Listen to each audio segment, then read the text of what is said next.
మన టేక్మాల్ మండల పరిధిలోని కాద్లూరు గ్రామానికి ఈరోజు వచ్చాము. మరి ఇక్కడ స్వతంత్ర అభ్యర్థిగా బక్క ఎస్తేరు నామినేషన్ వేసి మరి బరిలో దిగారు సర్పంచ్గా.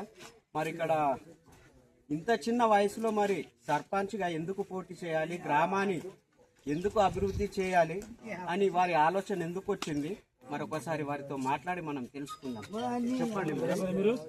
కాద్లూరు గ్రామ ప్రజలందరికీ నా యొక్క నమస్కారాలు. నేను మీ బక్క ఎస్తేరు కాద్లూరు గ్రామ సర్పంచ్గా పోటీ చేస్తున్నాను. నా యొక్క బ్యాటు గుర్తుకు ఓటేయగలరు. యువకులను ఒక్కసారి రాజకీయంలోనికి రాణించండి. యువకుల వలన చాలా ప్రయోజనాలు కలుగుతాయి. యువకులు అనుకుంటే ఏదైనా సాధించగలరు, చదువుకున్న వాళ్ళు ఏదైనా సాధించగలరని ఎన్నో విధాలుగా చూస్తూ ఉంటాం. కాబట్టి ఒక్కసారి యువకులకి అవకాశాన్ని ఇవ్వండి. బ్యాటు గుర్తుకి ఓటేస్తూ రావాల్సిందిగా కోరుతున్నాను. మరి ఇక్కడ వారి ఎస్తేరు భర్త గీడ ఉన్నారు, ఒకసారి వారితో గీడ మాట్లాడతారు. కాద్లూరు గ్రామ ప్రజలందరికీ నమస్కారం. నేను మీ బక్క సిద్ధు. ఇదే ఊళ్ళో ఉంటూ ఎన్నో రోజులుగా గత ప్రభుత్వంలో ఇంకా 10 సంవత్సరాల నుంచి కూడా రాజకీయ పార్టీలు ఊరుకు ఎలా చేసినాయో అన్నీ గమనిస్తున్నాం.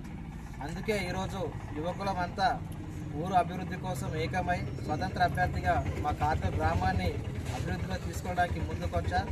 మా గ్రామంలో అనేక సమస్యలు ఉన్నాయి. ఎన్నిసార్లు నాయకులకు అడిగినాం. ఈ సమస్యల పరిష్కారం కోసం చాలా ప్రయత్నాలు చేసినాం. ఎలాంటి లాభాలు కాలేవు. కాబట్టి ఆ సమస్యలు ఏవో మాకు తెలుసు, ఆ సమస్యలు ఎలా పరిష్కరించుకోవాలో మాకు తెలుసు. అందుకే గ్రామంలో ఉన్న పెద్దలను, ప్రతి ఒక్కరిని, యువతను అందరిని ఏకం చేసుకొని ఈరోజు స్వతంత్ర అభ్యర్థిగా మా కాద్లూరు సమస్యల పరిష్కారం కోసం రాజకీయంలో సర్పంచ్ అభ్యర్థిగా నామినేషన్ వేసి మా గ్రామంలోకి రావడం జరిగింది. ఒకటే, మా ప్రజలకు అన్ని విధాలుగా ఎల్లవేళలా అండగా ఉంటాం. ఆపదలో ఎవరున్నా ముందుండడానికి మేము ఉంటాం. హాస్పిటల్స్ కానీ, విద్యాపరంగా కానీ, రోడ్లు కానీ, మోరీలు కానీ ప్రతి ఒక్కటి మేము దగ్గరుండి ప్రజలకు ఎలాంటి సమస్య రాకుండా వాటిని పరిష్కరించుకుంటాం. చాలామంది అంటున్నారు స్వతంత్ర అభ్యర్థికి ఫండ్స్ రావు, అది అంటే గెలిచినాక ఏదైనా గ్రామ పంచాయతీ నిధులు సపరేట్ ఎలాగా ఉంటాయి. సెంట్రల్ గవర్నమెంట్ నిధులు తెలుసు, స్టేట్ గవర్నమెంట్ నిధులు తెలుసు. కాబట్టి మా ప్రజలను ఏ విధంగా పరిపాలించుకోవాలో మా యువకులకు తెలుసు.